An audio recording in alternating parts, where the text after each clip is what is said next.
ত্রয়োদশ জাতীয় সংসদ নির্বাচন উপলক্ষে ময়মনসিংহে বিএনপি আয়োজিত এক সমাবেশে মঞ্চে তারেক রহমানের পাশে ছাত্রদল সভাপতি রাকিবুল ইসলাম রাকিবের বসা নিয়ে সামাজিক যোগাযোগ মাধ্যমে আলোচনার সৃষ্টি হয়েছে। তারেক রহমানের পাশে বসা নিয়ে অনেকে ছাত্রদল সভাপতিকে নিয়ে ট্রল করছেন। এবার সেই ঘটনার ব্যাখ্যা দিয়েছেন রাকিব। বুধবার নিজের ভেরিফাইড ফেসবুক অ্যাকাউন্টে দেয়া এক পোস্টে ওই ঘটনার বিষয়বস্তু উল্লেখ করে ছাত্রদল সভাপতি জানান, মঞ্চে থাকা জ্যেষ্ঠ নেতাদের মধ্যে শুধুমাত্র ছাত্রদলের সভাপতি হিসেবে তাকেই বিএনপি চেয়ারম্যান একান্তভাবে ডেকে পাশে বসার জন্য নির্দেশ দেন। অথচ মূল ভিডিও এড়িয়ে খণ্ডিত অংশ প্রচার করে ভিন্নভাবে ন্যারেটিভ দাঁড় করানো হচ্ছে।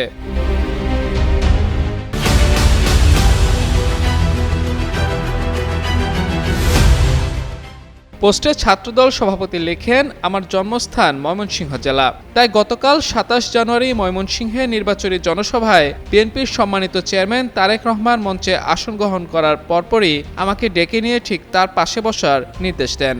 আমি কেটস পরিহিত থাকায় বসতে সমস্যা হয়। পরবর্তীতে আমরা বিএনপি পরিবারের আহ্বায়ক আতিকুর রহমান রুমন ভাই এসে সুবিধাজনকভাবে চেয়ারম্যান মহোদয়ের সামনে পা দুলিয়ে বসার কথা জানান। তাই চেয়ারম্যান মহোদয়ের অনুমতি নিয়ে পা দুলিয়ে তার সামনে গিয়ে বসি। পোস্টে রাকিব জানান, তিনি অনেক বেশি সম্মানিত বোধ করছেন, কারণ স্টেজে বিএনপির যুগ্ম মহাসচিব, সাংগঠনিক সম্পাদক, ৫টি জেলা বিএনপির সভাপতি, ময়মনসিংহ বিভাগের প্রায় ২৪ আসনের সংসদ সদস্য পদপ্রার্থী থাকা সত্ত্বেও বিশেষভাবে শুধুমাত্র ছাত্রদলের সভাপতি হিসেবে তাকেই একান্তভাবে ডেকে তারেক রহমানের পাশে বসানোর জন্য।